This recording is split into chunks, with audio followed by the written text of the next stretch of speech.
So, I think this is me fulfilling a lifelong dream here to actually host one of these panels. I was hoping for ice, but I got this shit.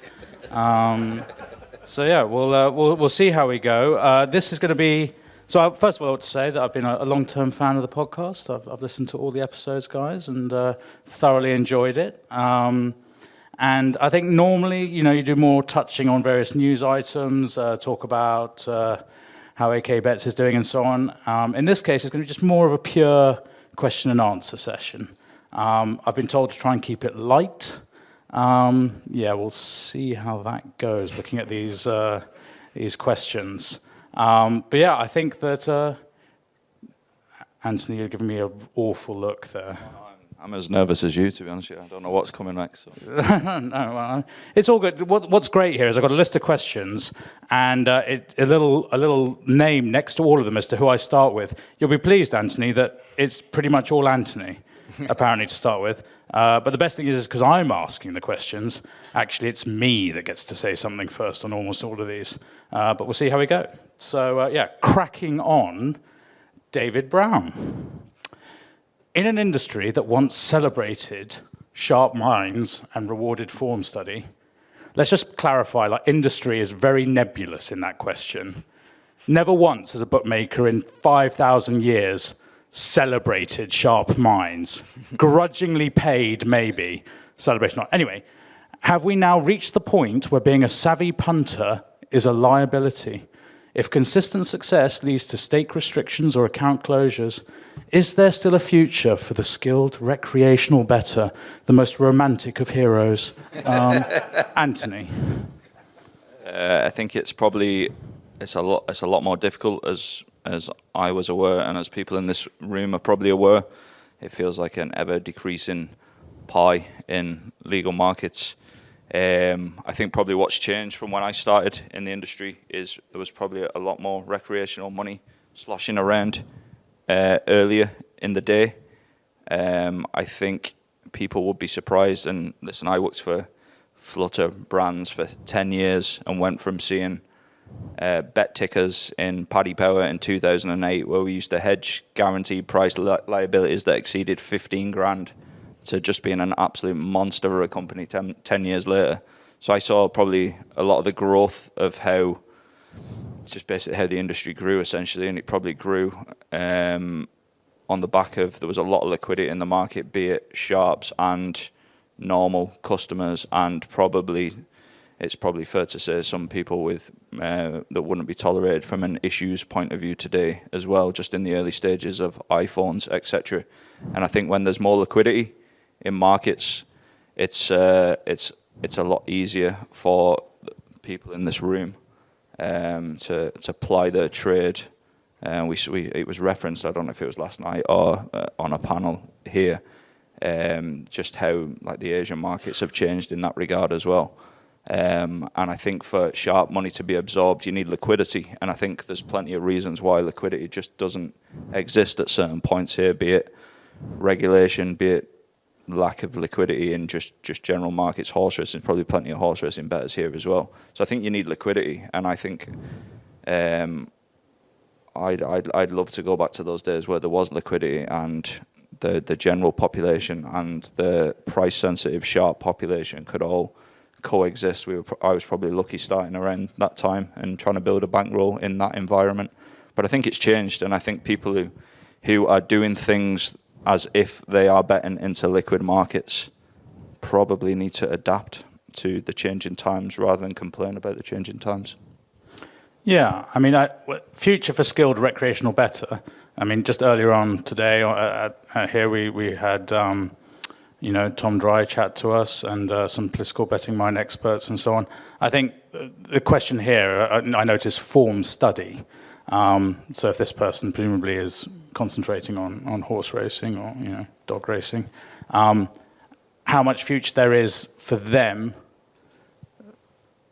as long as those sports continue to crush the very existence of themselves out the place, then maybe not so much. But yeah, if you want to win the Texas State Lottery, there's plenty of upside apparently. So yeah. My own opinion would be there's very few people that I would consider actually doing real form study as as specified in that. I certainly wasn't when I was betting on horse racing. I wasn't doing 4 hours of videos on the 225 at Yarmouth. That's not something I was doing. I was reading numbers on a screen, looking for each way value, probably looking for extra places, running trackers against win and place markets, like probably all the stuff everybody in this room is doing. There's not many people doing form study from what I can see. Tony, I thought maybe just bring you in on that, because you're a man who has done a fair amount of form study in your time. Do you find a point where, I mean, obviously you're able to provide content as an outlet for all your knowledge and learnings over the years. Is there a point ever where you're, looking at video or going through like the last X races for everyone, and you're just thinking, for fuck's sake? Well, you are, because the end product is you want to have a bet, and it's obviously, as everyone in this audience will know, it's increasingly hard to get a bet. Now, if you've only got one account and that is an exchange account, you literally just can't have a bet of any note until 10, 15 minutes before the off. When I do my Saturday columns, I normally kind of like come to it afresh on 4 or 5 o'clock on a Saturday. And some of the ITV markets, they've barely done 10 grand. So you can't even get a bet on at that point. I mean, I think the questioner mentioned the sharp minds there. I mean, that was one of the tags, the early tags of Betfair, sharp minds Betfair. And they also said winners are always welcome. So I think they quickly came to rue that day that they came out with those taglines, because I think the premium charge came in 2008. So that killed that off. So yeah, I mean, form study is all well and good, but there's got to be an end product, and it's been increasingly hard to actually kind of like get a bet on. I mean, I'm in awe of some of these people of how they get on. And the avenues they go down and the time and effort they do to actually get a bet on. I mean, I'm 56, at the end of the month, and I just can't be arsed, to be honest with you. I'd rather just like get what I can under my own steam. And we've got a question coming up, and I would say that these are all pre-prepared questions that we've taken off X and Twitter, but you will get a chance to answer all your own questions later on, and as long as Harry allows you to ask it, we will answer it. Yes, the greatest asset to a skilled recreational bettor increasingly being an excellent lawyer, in my opinion. Or any lawyer is fine. Yeah. Don't do yourself down, Harry. I can do that for you. Right, we better move on to another question now.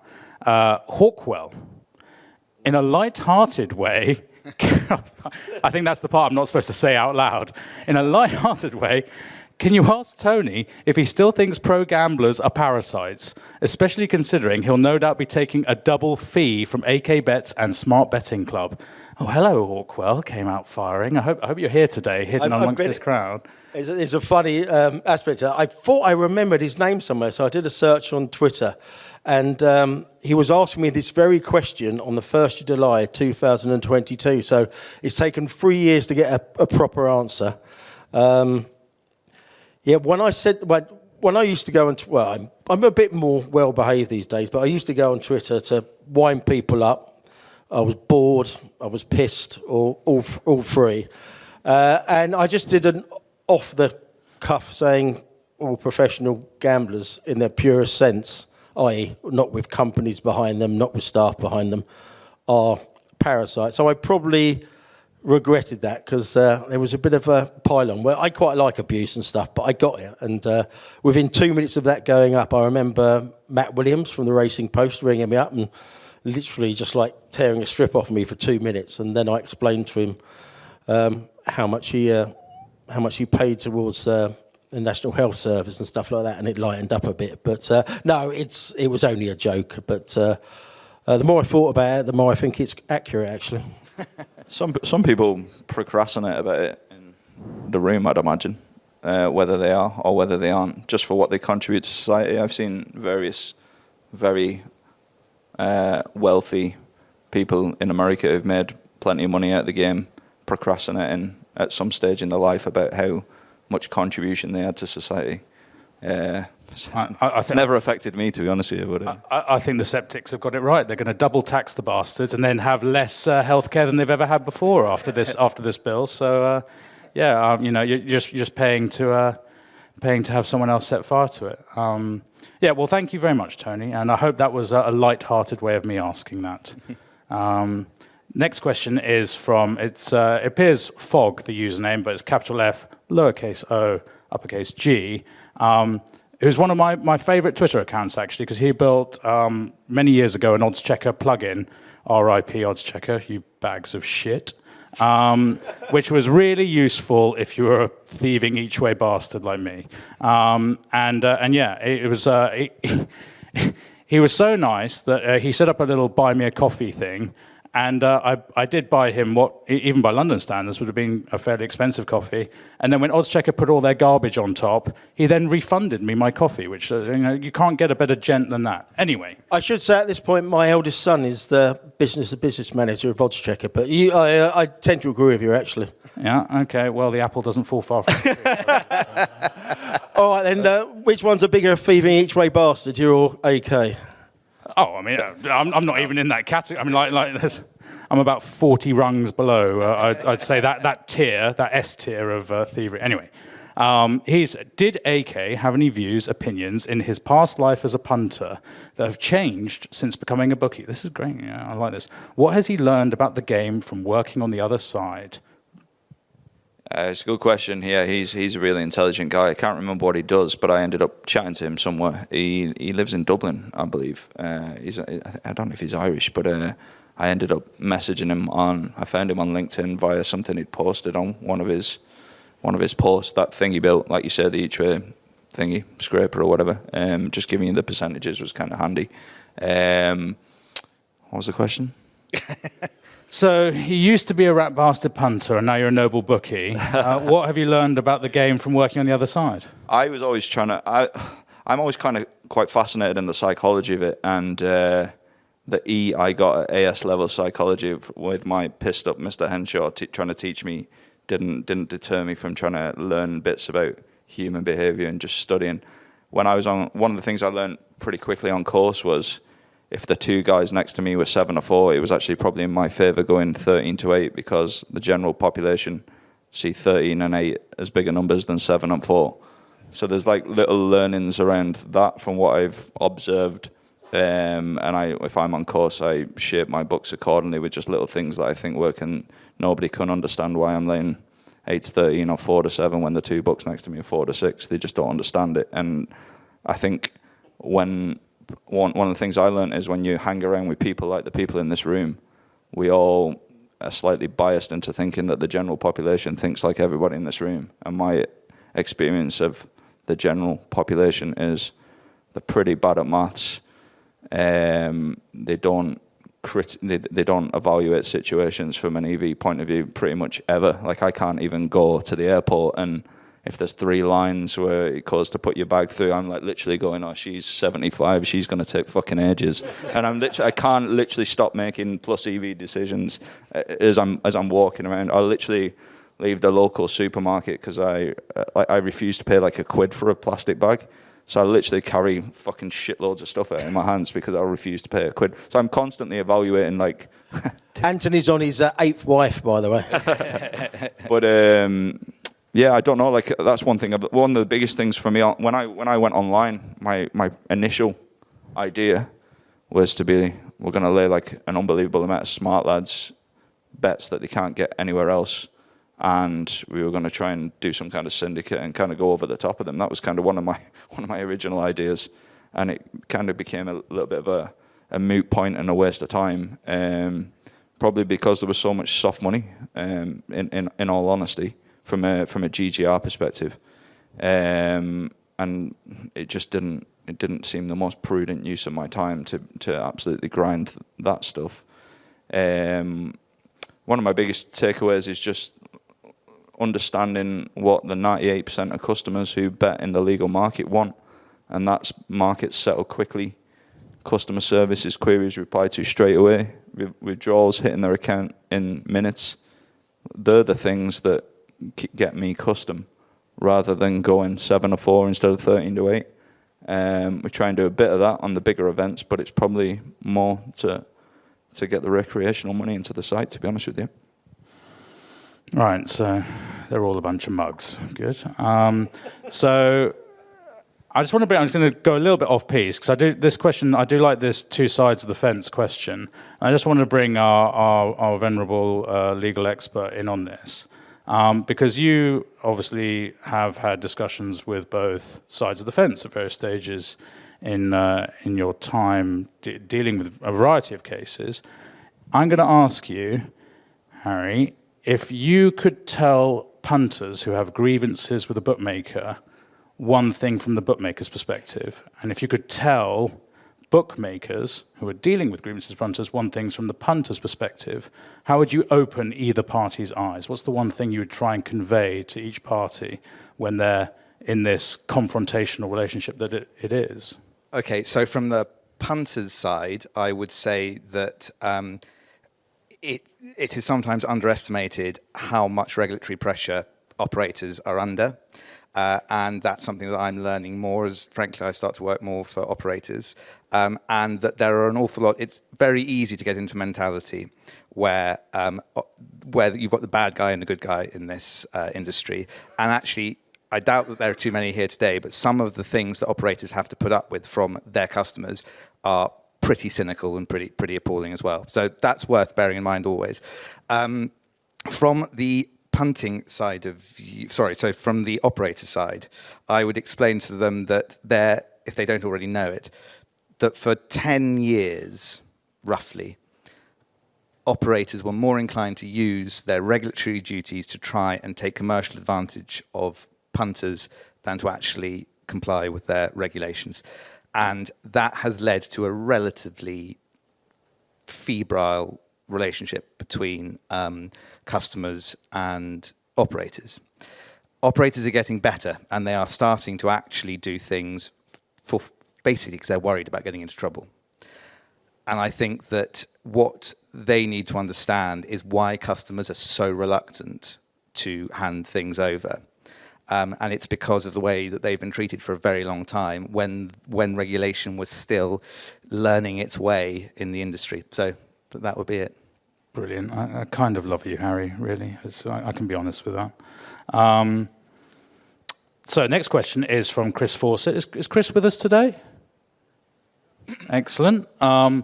Would be interested to know from Harry if something has changed in law recently regarding getting a, in inverted commas, friend. I knew what they were once upon a time. To put bets on for you, or if it was always not allowed. Feel free to use a lot of allegedlys and in my opinions, Harry, as you see fit. I think that it's going to depend what you mean by friend to a certain extent. What I'm certainly never trying to do is say to people that any bet placed on behalf of someone else is going to get you into trouble. It's nowadays almost always a breach of the terms and conditions of the operator you're dealing with. I did an interview with Pete for the Smart Betting Club the other day where I said that it is getting more worrying, I think, from the point of view of people who multi-account on what might be described a more professional or industrial scale. And the reason I say that is I'm just seeing more people getting themselves into difficulties on that front. And the question really, I think, what we're going to have to answer eventually, and I think it'll probably still take some time, is where's the line? Because I don't think that two mates who've got two accounts, neither of them have been kicked out of the other one, and they're both placing bets on each other's because for whatever reason it makes sense. I don't think anyone is ever going to say that that's a criminal offence. I don't think hopefully no one is ever going to say that's fraud by false representation. On the other hand, if what you have, if you were raided by the police, is 600 mobile phones with post-its on them with different names, and you have all sorts of laptops, and then it turns out that half the accounts are people you've never met, I think we fall very squarely into worrying territory. And the question is, those are two extremes of the use of accounts that aren't in your name. And the question which the industry, I think, needs to answer is where the line is between those two as to what is and isn't acceptable. And the only other thing I would say on this, I hope, and I don't think, that operators are causing the problems for punters on these things. I think what is happening more likely is that as banking regulation gets tighter, banks are making more suspicious activity reports in respect of people who punt. And I think that police forces are more inclined now to get involved previously they just thought, I don't understand what on earth has gone on here. It seems to be punting. No thanks. But you can make quite a lot of money for the Crown confiscating money out of after suspicious activity reports. And I just get the sense there are certain police forces who are getting more interested in it and are creating more problems. So that's why I'm talking about it a bit more than I have been previously. Harry, have you seen any direct evidence of police getting involved with punters having multiple accounts or access to multiple accounts? Absolutely, yeah. That's why I'm talking about it, because we're seeing more of it. Yeah. But just to clarify, so Chris did say changed in law. So I think we all, most people here will be familiar with the law. Well, no, not so much. As a concept. I'd say the majority here are more familiar with terms and conditions of the law. But yeah, breaching terms and conditions versus having broken the law. Yeah. What's the difference? I don't want to get too technical. When you sign up to terms and conditions, nowadays, the modern consumer terms and conditions have what are called in them representations. You represent certain things to a bookmaker when you sign up to an account. And almost always one of the things that you represent is, this is my account, it is my money, I am using, the bets on it are mine. When it comes to evidence, it can be more complicated as to what a bet of your own means, particularly if you're betting with mates or even in a small syndicate. But those are what the representations tend to be, and there tend to be many others as well. If you know, and if you're taking steps to avoid the bookmaker realizing that you're placing bets for someone who they would not take bets from if it was done in their own name, I think you are always at some risk. You're certainly at risk of the breach of the terms and conditions, and as Nick Russ was saying earlier, bookmakers won't pay out, and they're probably right not to pay out in those circumstances, because terms and conditions are terms and conditions, and as long as they're fair and reasonable, they're enforceable, and there's no minimum bet law. If you're doing it industrially, if you're doing it a lot, and frankly, it depends how much money you're taking as well, I think. If you're doing it for small figures, people aren't going to get interested. But if you are representing something to a bookmaker that is false in order to extract money from them, making a representation that's false, that meets the definition of a criminal offence, fraud by false representation, under the Fraud Act. Now, anyone who's been involved in the criminal justice system will realise that criminal law is not that straightforward. There are all sorts of lines to go through. First, you have to have a policeman interested in whether it's a crime. Then you have to have the CPS look at it and go, yeah, we think it is. Then you have to go in front of a magistrate or a district judge or a high court judge and a jury, so that it gets very messy, and you just don't want, frankly, ever to be in a scenario where something like that is being investigated, because it's so complicated and so few people would understand it that you're putting a scenario that no one has really dealt with, the criminal justice system very rarely deals with, in front of people who don't really know it and can send you to prison. Thank you very much. But after all of that... Bleak, that wasn't it? After all of that, never forget that certain large syndicates in Britain have convinced the tax regulatory framework that what they do is tipping, and therefore the bets placed fall under personal gambling tax 0 rather than corporation tax. That's quite a, call your favourite Isle of Man representative to discuss that one. Anyway. But, like rich get richer. I think I said that yesterday. A lot of pro. Next question here. A lot of pro. How do we build a pro-gambling pressure group, hashtag least likely to want to be stuck in a lift with, the type that has slick people, they've got better things to do, who get invited into mainstream media whenever they discuss gambling or gambling-related topics, the type that politicians will listen to, a group that represents punters and smaller operators, perhaps. Anthony. Moving on swiftly. It's a noble cause, just as it's quite noble to try and educate people in the mathematics of betting. You're just fucking wasting your time, aren't you, basically? It's anyone with the cop on to do it has got better things to do, like you just alluded to. What actually happened to NAP? Do you remember NAP in the early 2000s? National Association of Protection of Punters. No. Yeah, have you heard of them? No, I've never heard of that. There was an American bettors coalition, wasn't there? It was Rufus. That was there.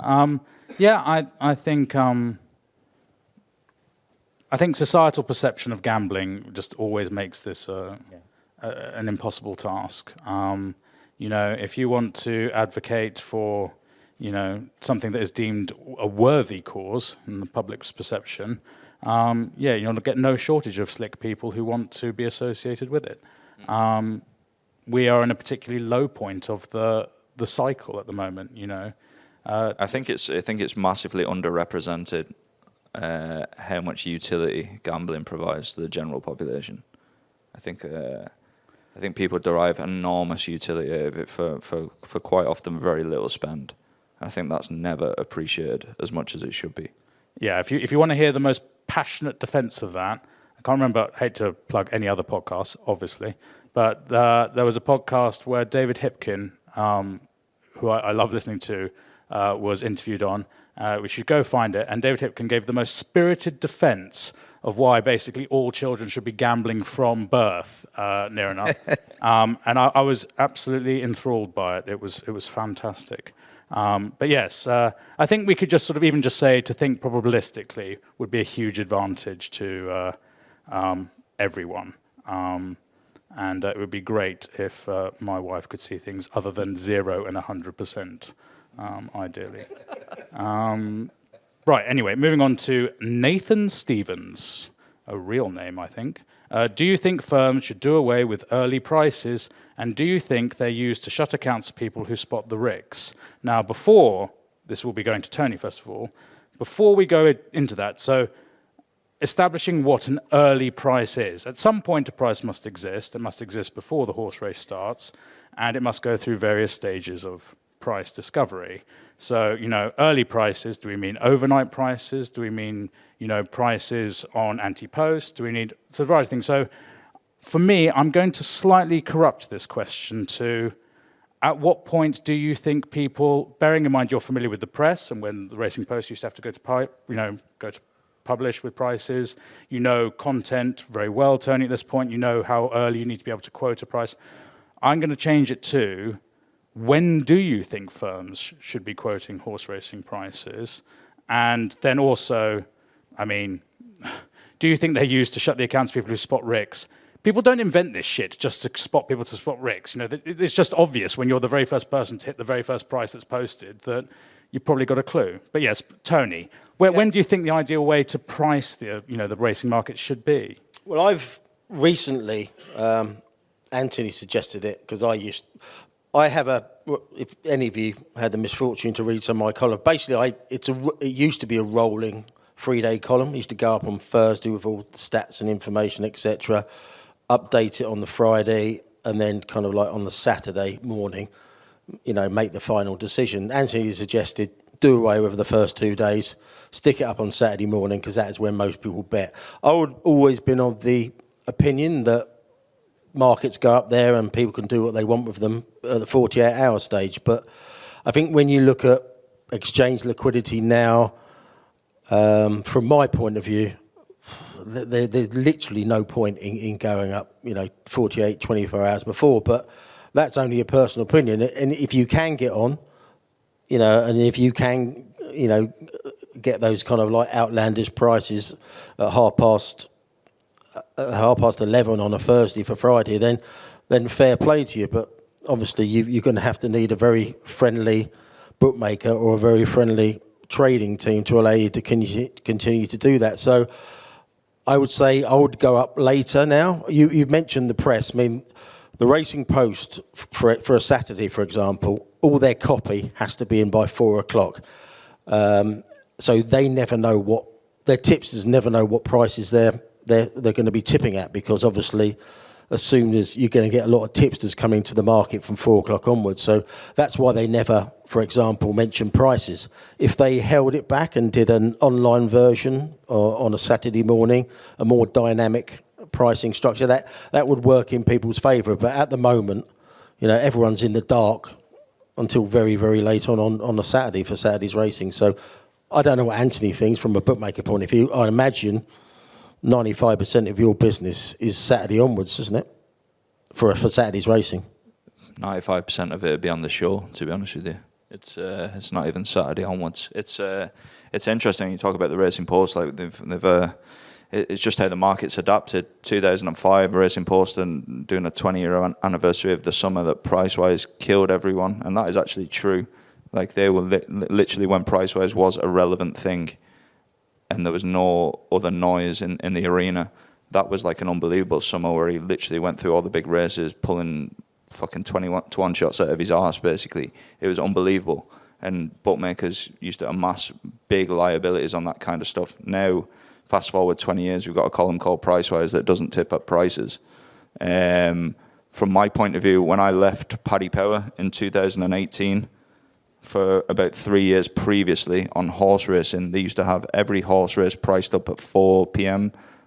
By 4 p.m. the previous day.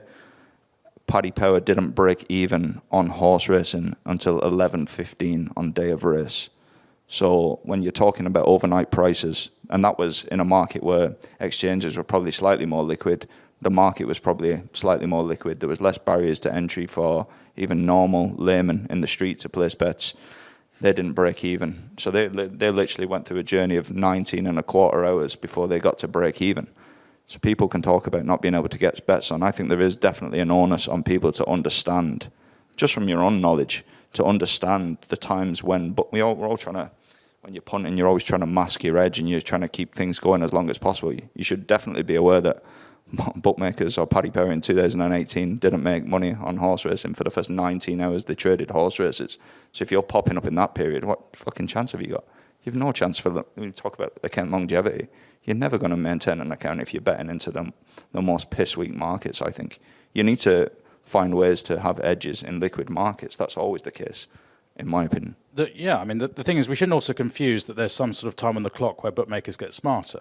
You know, if Flutter Group had decided that we're going to open all horse racing at 11:15 on day of race, they're still going to be underwater in the first X number of bets per market. I'm working in two-way markets at Pinnacle, which is a far cry from multi-runner events like horse racing. But, it was pretty much established that there was this magic 3 to 5 bet mark on a market before we could even consider the market stable. And that's with a two-way price where literally it becomes almost weight of money, almost either side of the two options at that point. So I'm intrigued that I want to say, and correct me if I'm wrong, was it Victor Chandler's who did the first overnight pricing? Were they the ones who did that? I've got someone... I think when they moved to Gibraltar in '97, I think they might have done something like that, but I'm not sure. But just touching on the price-wise thing, how wild is it now that bookmakers held a price 14 hours after the column, went to the printers? I mean, there used to be a mad rush to try and find out what it was. Yeah. But then even if the price reduced by 6 points or so, all the bookmakers, as a part of agreement, all opened up at the old price. It's it literally just free money if you can get on in the shops. Again, harking back to when I started at Paddy Power, 2008, 2009, they'd obviously written the column by 3:30, 4 o'clock. The price was in the paper. People obviously knew it whenever papers came out or whoever found out, and pals at the Racing Post telling you what was going on or whatever. And then at 8:30 in the morning, when Paddy Power dialer bet opened, they'd push the horse from 8s back to 20s, and everyone could have 25 quid at 20s. It's like fucking just giving money away, basically. It was just banana stuff. One of the things I think, just on the price discovery point of view, is I think it's quite interesting, because it was part of my background as well, is what happened with greyhound racing. I've said this before. Bookmakers used to have a massive issue with greyhound racing at certain tracks, the Crayfords, the Oxfords, Sittingbournes, before it was renamed, different sort of tracks. Show prices would open up. At one stage, I was getting texts off people saying that Chap 4 is going to open up 4-1 and you want to take first show, and certain races at Crayford, etc. And then the dog would correct to its price a minute later. It'd be 7-4 shot or whatever. One of the things that, and nobody can get on, we've got the greatest fucking greyhound judge in the fucking world here today, and nobody can get on greyhounds. But what pricing greyhound races up early did is nobody can still get on them early, as that gentleman alluded to. But what it did is it removed the opportunity for people to open up an incorrect first show, because people will still beat the very, very small liability price into its correct price for very, very little money, because people can't keep their mouth shut or hold the powder. and you don't get massive discrepancies on first shows, and it's slightly different now because it's kind of an industry show more than anything. But you literally, you couldn't have a dog that was priced up at 10 a.m. with Bet365 go from 4-1 into 5-4, and then the track just couldn't open it at 4-1 because it had moved. So that was stamped out. So despite the conditions of nobody able to take that price still existing, the bookmakers actually massively improved show margin, in particular for the first minute of the show on greyhounds. And I think that is why you probably won't get horse racing early prices disappearing from the current time they go now, because they can still get the marks for nothing, which doesn't help anyone in this room. Yeah, fair enough. Yeah, I mean, I don't think it's. I mean, we're tied by a lot of legacy. I mean, I remember at my first job in bookmaking at 9 a.m. turning on the phone. It was only phones, wasn't online. Turning on the phones, and it's like, why do people have to place their horse racing bets at 9? Because that's when we turn on the fucking phones. So it's one of those things where people sort of talk about, don't bet before 9. You'll hear tipping service like, don't bet before 9, don't bet before 11 or whatever. Like all these times are sort of so arbitrary based on just legacy, the way the bookmaking industry has evolved, and I think the reality is that, bet into weak prices, that's always going to be the key indicator that you've got your, you can breathe and eat at the same time. So. And the converse of that is bookmakers generally like punters who are smart, who bet into liquid markets, because they've got opportunity to maneuver. As Mr. Cannon said regarding the on-course, he probably wants some of his marks on the show, because it's probably a slightly more liquid. He's got more chance because it's more liquid, and he's got options to move. You get people all the time coming up to us and saying, would you lay me a bet to win 500 quid at fucking 6 o'clock in the morning? It's absolutely no benefit to me personally, because you've no option to, there's no maneuvering to be done there. It's just a very, very piss weak market. And I just think if you're betting into those markets, account longevity is always going to be a myth no matter what you do. And then you just end up grinding like a motherfucker, really. Well, let's see if we can cheer ourselves back up with Stephen Devine. How early can you tell a new customer is going to be a loser in the long term, and what are the signs? And similarly, for a long-term winner. And this is for you, Anthony. Closing line, price sensitive at the time of the bet. Various things. I don't subscribe to the you get 200 bets comment that we heard previously. I'd like to think that I know pretty damn quick, and there will be outliers to that.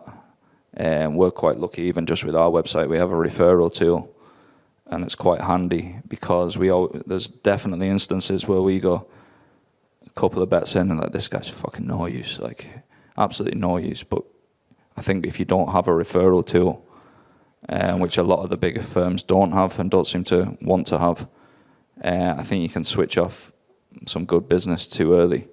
But in general, to generalize, I think it's not too difficult, because also people don't put that much work into masking their EV, I don't think. I think it's fucking key, really. Stephen, let's be clear. If I see that you're Shirley from Battersea and your machine ID shows that you're using a fucking Opera browser, not last seen outside of Africa in the UK, and that's what's hitting my website, I would happily close you before you place a single fucking bet. So that's the reality. It's like, how can you tell? The reality is that you're profiled, and you're profiled for your own protection of responsible gambling before you have even placed the bet, of course. How you deposit, when you deposit, what your first actions are. At any given moment, you can use something like Hotjar so you can see the customer journey to make the product even better for them. But in reality, we just stare at what your mouse clicker does on the screen, and then we go see that what you've done is the mouse hasn't moved, and yet somehow you're placing a bet. You fucking hell. It's like, believe me, they're holding back right now. They literally could detect you so fucking easy, and now they're just like, it's like just sort of like, we don't even want to really roll out the real hardcore shit at the moment. We're just like, but yeah. So the reality is that it just doesn't take any time at all to detect people who are going to be systematic long-term winners. Utilizing a well-known angle, such as each-way thieving, Anthony. But yeah, and how easy they're going to be a loser. It's same, they can jump the gun. Once upon a time, that adage of making sure your first bet was on the casino, that did hold. There was definitely, the original machine learning exercises. That coefficient came out pretty damn strong. Like log in, so you could trigger people to thinking that you're going to be a long-term loser quicker. Possibly not so much now. Yeah, I think previously as well, just with all the things evolve and people get smarter, and it's always a back and forward. It's like fucking drug testing and cycling. Like you can do certain stuff for a certain amount of time, and people catch up, and then you do something else. Yeah, I don't know. I think there was times where people, I think just as the industry's just evolved, I think there was all these rules in place. So if he does this or he or she does this in the first bets, and we'll aggressively monitor the first 20, 25 bets, and then we pretty much know what they are. I think probably as things have evolved and things have got tighter and more expensive, I think one of the things we look for very, very frequently is just changes in business, just changes in profile. It's not even just the profile you give us early on. You're probably looking for changes in profile at all stages of the life cycle of the account. So I think it's difficult if you're smart. It's difficult. How prevalent do you think that customers bunging trading managers money to keep their account open, giving them a kickback? How prevalent do you think that is in the industry? I think journalists probably got off with a lot for a very fucking long time, from what I saw. Trust me, they still do. Yeah. Like I think that's part of the problem. I think. Harry, there's supposed to be a load of "in my opinions" going on here, and these boys. I gave up a while back. I think they did. I saw it with my own eyes, so happy enough. It still does it, because I bet on one of those media accounts, so I don't need in my opinion there. So yeah, that's fine. Yeah, I sometimes wonder. Do they even know? Are they even sharp enough to know that that's what's going on? I don't know. Yeah, I don't know. I'll stop. Harry's looking at me, so I'm going to stop now. Yeah, Let's be honest. The real person you want to send a bung to is the shop CCTV man up at HQ. That's the guy who needs the real, literally just can you just pull the cable on Betfred Chinatown? Cheers, mate. Thanks very much. Right. Let's move on. Anyway, in my opinion, Luke Tucker. Luke Tucker, any advice on how to keep betting accounts live? Oh, fuck's sake! Right, live bar losing all the time, Anthony. How do you keep them open, Anthony? How can I make sure my AK Bets account sends you to the poorhouse? It's probably different from a general population conversation. For what I'd address the people in this room, conversation-wise, who've hopefully got a bit more. This is going out afterwards, just to cop on. Yeah, no. But what I would say is try and understand, and it's very difficult. Try and understand the customer's cost. Try and understand the bookmaker's cost base on certain things, and try and find. I think it's unbelievably difficult. It's unbelievably difficult with high tax, high regulation environment to find any kind of way bookmakers and advantage players can have a mutually beneficial relationship. I think that's fucking unbelievably difficult. But what I would try to do is try to be of some use to the bookmaker. Giving a mark for 500 quid at fucking 3:45 a.m. on the bad each way race at Worcester, you're going to be of no use. Try and find a way to be of use. Explain, like I think you can probably do with us. Explain what you're doing, where the edge is, and how you can be of benefit to the bookmaker. It's a very blasé answer, but I think it's unbelievably difficult to do that with an N10 or a float because they're so big. They genuinely have there's no benefit to them for that. There could potentially be benefit to an independent bookmaker to have a mutually beneficial relationship from a pricing accuracy point of view. I think big corporate bookmakers aren't going to entertain. I think it's a fool's errand. It's probably very difficult either way. Yeah, in true sort of tragedy of the commons style, like one of the most popular products of all time with recreational bettors was the great, I would like a cheer from this, like the Betfred Goals Galore coupon. And So Tom ruined it. Was that right? until they absolutely you couldn't just. No one was getting that quietly. My postman was telling me, like, have you seen this fucking coupon? Like, they price up these League Two teams as if, like, it's like, 2.25 goals. Like, no, they're all going to score, mate. And I was like, okay, cheers. And literally, that was something that should have been absolutely perfect. It's a product designed to entertain. It's a great product, but it had a universal price. It was like, basically, there would just be some prices on the coupon that if you just did those selections, it was, very abusable. And in theory, you want to find those products that are absolutely, you'll hear American sort of Twitter heads talking about betting into same game parlays, and it's like it's a product designed for recreational entertainment, and it's incredibly popular. It's seeing loads of money go through it. Ergo, you should try and hide within that. But one thing you can be absolutely sure, poor people of Texas can't even play the lottery anymore now. Some bastard's gone and broken that. So, it's just like someone wants to ruin it for everyone. I think you said it yesterday. I think hiding in plain sight is always good.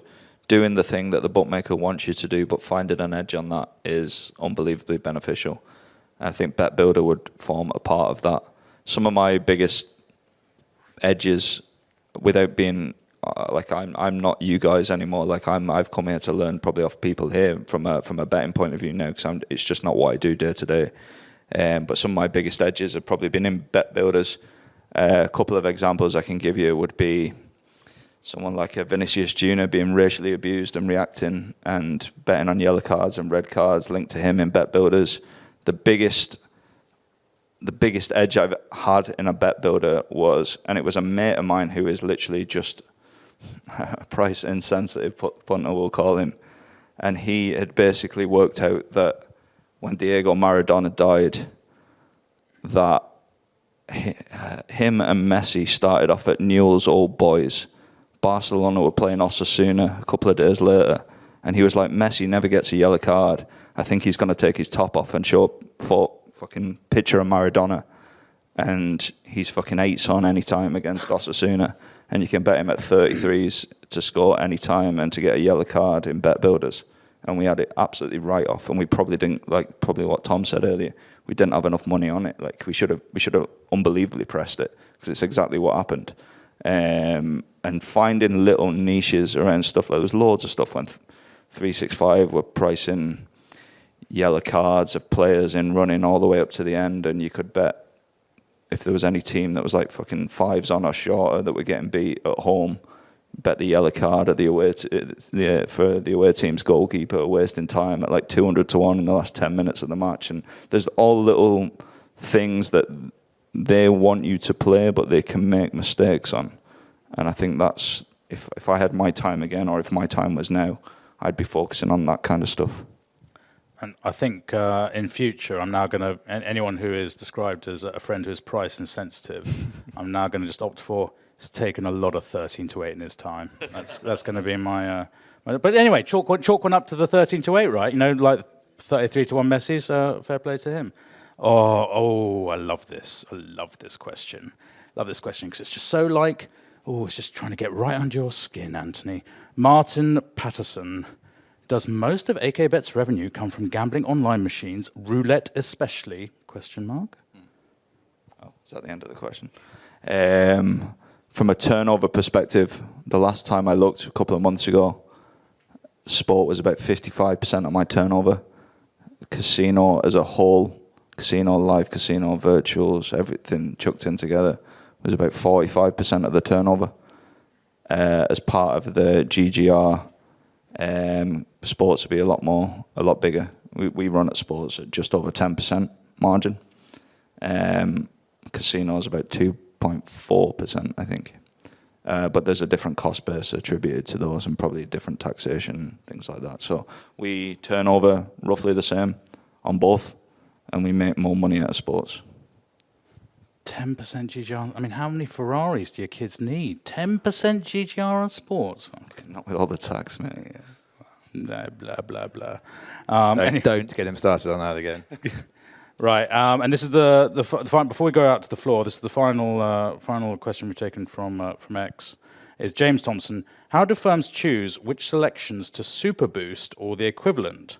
How do they judge what amount of negative EV to take in order to attract customers? I'm going to spin this slightly. So while AKBet's not necessarily known for super boosting as such, you will choose certain fixtures or markets to go very, very low margin on. So how do you go about choosing which ones to go very low margin on? And how much pain do you ascribe to doing that to, how do you calculate your risk appetite for that? Never took on risk appetite that I've never been comfortable with, so that's pretty easy because it's just not happened yet. Mr. Big Bollocks. Not yet. No, Mr. Small fucking Bookie is what it is. What about McElroy and the Masters? Didn't you fuck up there? We lost money. I don't think we fucked up. System going well? Yeah, send more money. Yeah. From a super boost point of view, honestly, I wouldn't even pay too much thought into it. It's often some 25 grand a year lad just picking a fucking selection out of his arse. Basically, it's. I've been in Paddy Power where the retail, like literally the guy who made the tea for the guy who made the coffee fucking was picking them selections. Like there's literally no thought into it at all. They'll literally push them to a slight arb or something like that. Literally, like the same fella that was picking them once did a massive campaign on Wayne Rooney. I always remember this because they printed up posters for every single shop in the Paddy Power retail estate and did this massive campaign of how they were pushing Wayne Rooney for like a Wednesday night qualifier in the Euros or something. He was suspended for the game. So like that's the level of skill that's going into that. Like it's literally the amount of people that think they're pushing stuff because they know this isn't going to win. It's honestly some lad looking at the paper going, that's 6-4, just make that 2-1. Like there's nothing more than that to it. I actually think that a lot more should go into this than does. And part of this is traders did kind of fuck themselves up for themselves. Because I remember being on a floor where someone came in and said, we need a boost for this game. And this is back in the spread days. And someone said, we can maybe do something on the goal minutes for the centre back that hasn't ever scored in their entire professional career. And it's like, ask a fucking trader, right? And it's like, well, do you know what we want to do? We want to just be like, can we not just do like Thierry Henry's goal minutes at 14, 17? It's like, absolutely fucking not. Why on earth would I ever do that? That's a terrible idea. And so you get this friction between, what's the sexiest thing to attract new accounts, these kind of things, versus what the trader wants to do. Now, the conversation should have gone further to the extent that, possibly at Ascot, if someone came to you, Anthony, and said, look, we don't want to necessarily push ARBs, but is there a favourite at Ascot that you're willing to go, the back price on the exchange kind of thing for a period? You undoubtedly could have been like, yeah, I can probably work with that boost. I can make that happen. A, I've got some agency. I'm choosing a horse that maybe I do think is chinnable or going to be overvalued by the market. Yeah. And B, we can do it. But I think the conversation all too often was just like some marketing wag coming down and being like, can we just go? I've actually heard this phrase, can we be best price everything? When you say what? Everyone is the same? No, on the game. You mean like, well, best price everything, like so all the teams, all the first goal scorers, all the rest of it, and it's like, so we're just going to be like 100% everything, and they'll be like, yeah, and they'll be like, well, it doesn't seem prudent, and they'll be like, we'll get a load of accounts open. Well, that's one metric, I suppose, we can work towards, so it's like it is tricky. We see it with all so you have to deal with affiliates to a certain level. We're not very affiliate heavy at all, and they love to talk about FTDs. First-time deposits and doing stuff to get first-time deposits. And as a native of Rochdale, I love my STDs, my second-time deposits, because you can get a first-time deposit out of anyone depending on what price you go. But it's retaining the business, which from a sustainability point of view is what I always try and focus on. One of the best fuck-ups I ever saw in the whole industry was Coral. At the start of, I think it was the start of a World Cup, they did a sign-up offer and they plastered it everywhere, all over the shops, all over online, all over the Racing Post. And it was a sign-up offer for the first game of the World Cup.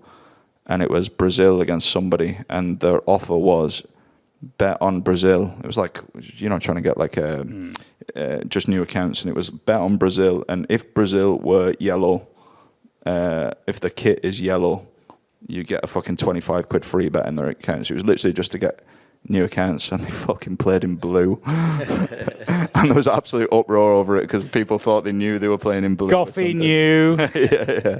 I always remember that one as like a monumental fuck up, basically.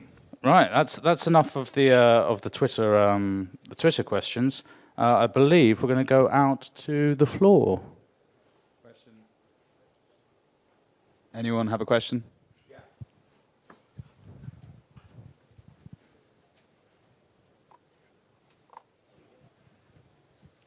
Let me get this right then. Based on what you said earlier, AK Bets, if I was to bet into your market, well, everybody's market by definition, 10 minutes before the off, and I'm a profitable punter, you wouldn't shut me down? Is that what you're saying? It depends what you're doing. If you're just doing bad each way, you'd be struggling. No, I'm just betting on the nose to win on British horse racing. Yeah, you'd be absolutely fine. Okay, I can take that to your grave. Sorry? To your grave, yeah. Yeah. Okay. And you're actually working to standard sort of shows, or are they your own show, prices? Yeah. Sorry. It'd be industry show prices. Industry show prices. Okay. I'll give it a try. Last chance. Any more? Oh, come on. Oh, yeah, at the back. Last one, okay. Oh, Tom Dry. I can't wait for this. The Russian tennis player won, Tom. This better be rock hard question, this. For Anthony, I just wondered what aspects, if any, he misses about pro punting, having completely changed. Yeah, I miss being about 3 stone lighter, to be honest. He misses being a parasite, don't you? There's pros and cons to everything, I think. I left my previous job because I was betting more, basically. Probably the same as why people in this room probably leave their job. And I managed to scale it up to quite a big level, relatively. A level that I was fairly happy with. I think there's pros and cons to everything, Tom. I don't miss dealing with people on every part of the world, from Australia to fucking America. Like, I felt like I was switched on all the time. But I was able to switch off a lot easier because when I was pro punting, switching off didn't leave me vulnerable to losing money. And I think the biggest change for me is now that I've got the website, switching off leaves me vulnerable to losing money. And from a mental perspective, that's quite difficult. I often say to the lads in the office, I probably don't enjoy it as much as I did 2 years ago when I started it, to be honest with you. I often say to the lads in the office that I wish it was called fucking dick bet or something like that, because when it has, no comment. Make your own joke. But because it has my initials next to it, I'm probably quite defensive about it, and I probably get quite touchy about negative comments, probably more than I should do. And I'm always super hyper to defend what we're doing or acknowledge if we make a mistake. And if it was called something else, from a mental perspective, I think I could be a lot happier. So what we've learned there from millionaire pro punter, millionaire bookmaker Anthony Comiscus is that for every beautiful woman, there's a man bored of fucking her, basically. So, yeah, there we go. Any more questions out there? We're all the same line down, Matthew. That was my opinion, by the way, Harry. Thanks very much to the AK Bets team there, guys.